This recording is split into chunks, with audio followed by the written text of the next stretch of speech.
Yeah, this neighborhood down here on the south side was one of the most neglected areas, another neglected area of the city. It was Solomon-like. I was at Southside Settlement House. And while at the Southside Settlement House, I was going to make an announcement on some project out of there. And I was getting out the car, and I saw a guy, a hot summer day,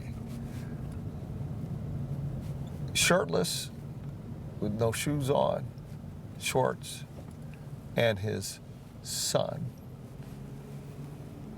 who was about 3 or 4 years old, walking next to him in a diaper. I don't know, if 3 or 4, maybe it was short, maybe he had shorts on too. But he didn't have any shoes on either. And he was pushing a cart in the middle of the street. And in the cart was hubcaps and pop cans. And I'm getting out the car,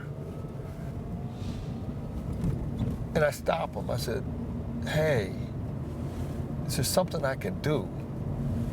And he said, "No, I don't have any hope for none of y'all. I don't have any hope to do anything, and you can't help me." And just walked out. This is a white man and a white kid. And it was just shocking to see this just before my press conference. I was going to talk about good stuff. And it hit me so hard, I said, I went back to the office and said, we cannot move forward until we figure something out for this neighborhood. And I reached out to, and I believe in this idea of finding champions in the neighborhood and those who can help out. I started reaching out to talk to people, and I tried to figure out, well, who has a connection in this area, because it's poor. And I figured out that Jim Grody started his first pizza shop there. So I called him.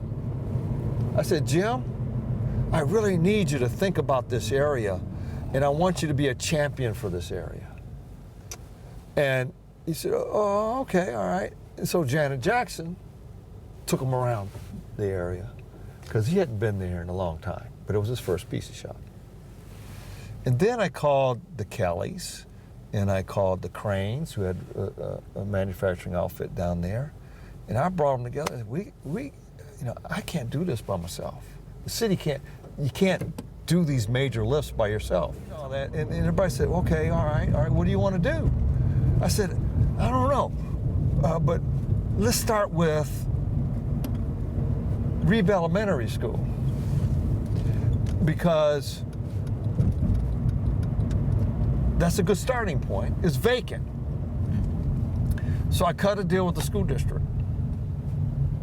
And the deal with the school district was, I had taken over Uzi Alley on the east side. You know what I'm talking about? Greenbrier. Yes. I took that over. Yeah. And I traded the Greenbrier for Reed. And I wanted the school district to put Afrocentric there. I said, "If you put Afrocentric there, I'll trade you." All this is new. The street's new, everything's new. Isn't that great? It's great, it's all great. Look at this, isn't it fabulous? I mean, think about this, looked like 10 years ago. Reeb is here. Reeb Avenue Center with daycare. And all this is brand spanking new. This was a true public-private partnership. The Cranes and the Grodys, the Kellys, and Community Development for All People, Reverend Edgar. I put a lot of city money into it, but they stepped up when they didn't have to. And they really are still engaged in this in a very serious way. After a while, you start becoming a big urban planner. I love planning. One time I wanted to be an architect and a planner, and it all